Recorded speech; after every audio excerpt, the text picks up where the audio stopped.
আচ্ছা, তোমরা কি জানো অফিস বা স্কুলে আমরা যাদের সাথে মিশি তারা সবাই গৌণ গোষ্ঠীর অংশ? আজকে জানবো গৌণ গোষ্ঠী মানে আসলেই কি।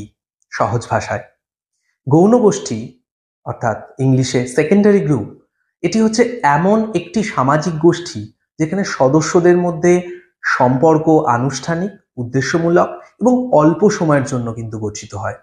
এখানে ব্যক্তিগত ঘনিষ্ঠতা বা আবেগের পরিবর্তে কাজের স্বার্থ ও লক্ষ্য প্রধান থাকে। আমেরিকান সমাজতাত্ত্বিক চার্লস হটন কুলে তিনি বলছেন, secondary groups are those which are relatively impersonal and goal oriented. অর্থাৎ গৌণ গোষ্ঠী হলো সেই সব গোষ্ঠী যেখানে সম্পর্ক ব্যক্তিগত নয় বরং লক্ষ্য নির্ভর। উদাহরণ দেই, যেমন স্কুল, অফিস, রাজনৈতিক সংগঠন, ট্রেড ইউনিয়ন কিংবা ব্যবসায়িক প্রতিষ্ঠান, এগুলি সবই গৌণ গোষ্ঠীর উদাহরণ। গৌণ গোষ্ঠীর কিছু বৈশিষ্ট্য আমরা জেনে নেব।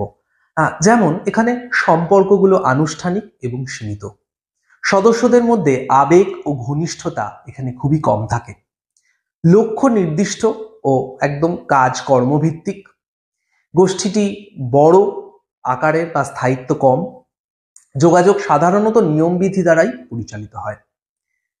সুতরাং গৌণ গোষ্ঠী এমন এক ধরনের সামাজিক গোষ্ঠী যেখানে ব্যক্তিগত আবেগের চেয়ে কাজের স্বার্থ ও উদ্দেশ্য বেশি গুরুত্বপূর্ণ।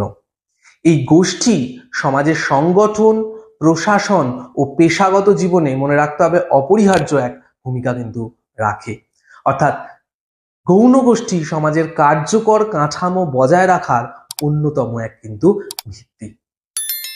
আজকের মতো এতটুকুই, দেখা হচ্ছে নেক্সট ভিডিওতে। টাটা।